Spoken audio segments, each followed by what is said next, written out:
فلسطینیوں پر ہونے والے اسرائیلی مظالم نے ہر اس دل کو لہو لہان کر دیا ہے جس میں انسانیت کی ہلکی سی بھی رمق موجود ہے۔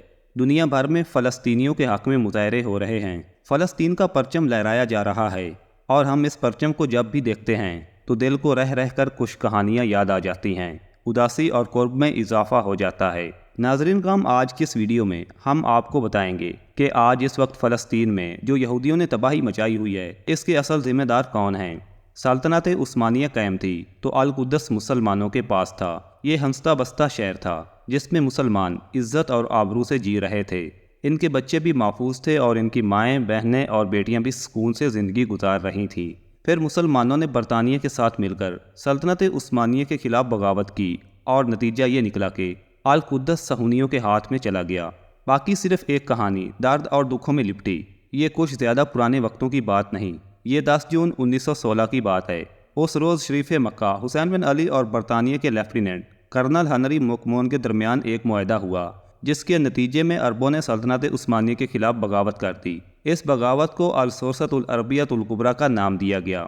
جب بغاوت کا فیصلہ ہو چکا اور اس کی جزیات طے ہو چکی تو اگلا مرحلہ اس عرب بغاوت اور مزاحمت کا پرچم تیار کرنا تھا۔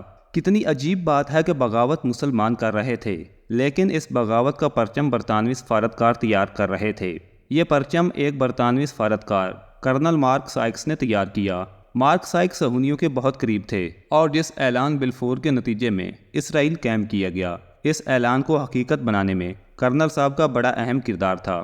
مارک سائکس نے سلطنت عثمانیہ کے خلاف عرب بغاوتوں کا جو پرچم تیار کیا، اس میں 4 رنگ شامل تھے۔ اس میں سیاہ، سفید اور سبز، یعنی 3 رنگوں کی 3 افقی پٹیاں تھیں اور ایک تکون تھی جس کا رنگ سرخ تھا۔ سیاہ رنگ عباسی سلطنت کی یادگار کے طور پر لیا گیا، سفید رنگ کو اموی سلطنت سے نسبت دی گئی اور سبز رنگ فاطمی خلافت کی یادگار کے طور پر رکھا گیا۔ تکون کا سرخ رنگ ہاشمی خاندان یعنی اشراف مکہ کی نسبت سے لیا گیا۔ پرچم بھی تیار ہو گیا اور بغاوت بھی شروع ہو گئی، یہاں تک کہ ایک وقت وہ آیا کہ یروشلم کا محاصرہ کر لیا گیا۔ عثمانی افواج لڑیں اور یروشلم کے اطراف میں شہید ہونے والے فوجیوں کی تعداد ایک روایت کے مطابق 25,000 تھی، لیکن یہ افواج بے بس ہو گئی۔ اس کی بہت ساری وجوہات تھیں، مگر ان میں سے 2 بہت نمایاں تھیں۔ پہلی وجہ عرب بغاوت تھی۔ ایک طرف برطانوی اور اس کی اتحادی افواج یروشلم پر حملہ آور تھی، دوسری جانب عرب بغاوت نے ترکوں کی سپلائی لائن کو ادھیڑ کر رکھ دیا تھا۔ سلطنت عثمانیہ باہر کے دشمنوں سے تو شاید نمٹ لیتی، لیکن جب اپنے ہی اپنوں کے خلاف ہو گئے تو سلطنت عثمانیہ بے بس ہو گئی۔ دوسری بڑی وجہ ہندوستان سے گئے فوجی تھے، جو اتنی وافر تعداد میں تھے کہ اس نے اتحادی افواج کو افرادی قوت سے بے نیاز کر دیا تھا۔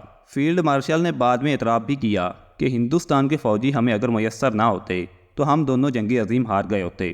جب یروشلم میں مسلمانوں کو شکست ہو رہی تھی تو پنجاب کے پیروں کی گدیاں سرکار انگلیشیا کی فتح کا جشن منا رہی تھیں۔ یہاں اگر آپ یہ سمجھ رہے ہیں کہ ہندوستان سے جانے والے صرف ہندو اور سکھ فوجی تھے تو یہ آپ کی غلط فہمی ہے۔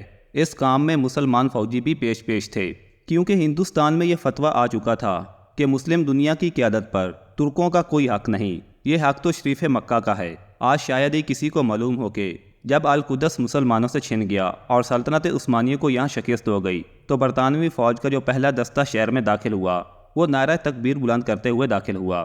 11 ستمبر 1917 کو جب یروشلم مسلمانوں سے چھن گیا اور جنرل ایلن بے ایک فاتح کی حیثیت سے داخل ہوا تو فاتحین کے ساتھ کچھ ایسے لوگ بھی تھے جو ہندوستان سے تشریف لے گئے تھے اور نعرہ تکبیر بلند کر رہے تھے، اور کچھ وہ تھے جو ہندوستان سے تشریف نہیں لے گئے تھے، وہیں آس پاس کے علاقوں کے عرب تھے اور السوست العربیہ الکبریٰ کا پرچم تھامے ہوئے تھے، وہی 4 رنگوں والا پرچم جس کا ذکر پہلے کیا جا چکا ہے۔ جزوی تبدیلیوں کے ساتھ عرب بغاوت کا یہی پرچم آج بھی مصر، اردن، سوڈان، کویت، امارات، شام، لیبیا اور یمن کا قومی پرچم ہے۔ فلسطین کا پرچم بھی اسی پرچم کی ایک شکل کا ہے۔ اسی پرچم تلے خود مسلمانوں نے مسلمانوں کی سلطنت عثمانیہ کا خاتمہ کیا۔ اسی پرچم تلے خود مسلمانوں نے القدس مسلمانوں سے چھین کر برطانوی فوج کے حوالے کیا، اور اسی پرچم تلے خود مسلمانوں نے دشمن کو یروشلم میں گھسنے کا موقع دیا، اور آج اسی پرچم تلے مسلمان صہیونیوں کے مظالم کے خلاف بے بسی سے سراپا احتجاج ہیں۔ بغاوت کرنے والوں کے ساتھ کیا ہوا؟ شریف مکہ نے خلافت عثمانیہ کا خاتمہ ہوتے دیکھا تو خود کو خلیفہ قرار دے ڈالا۔ پورے چاؤ سے السوست العربیۃ الکبریٰ چلانے والے شریف مکہ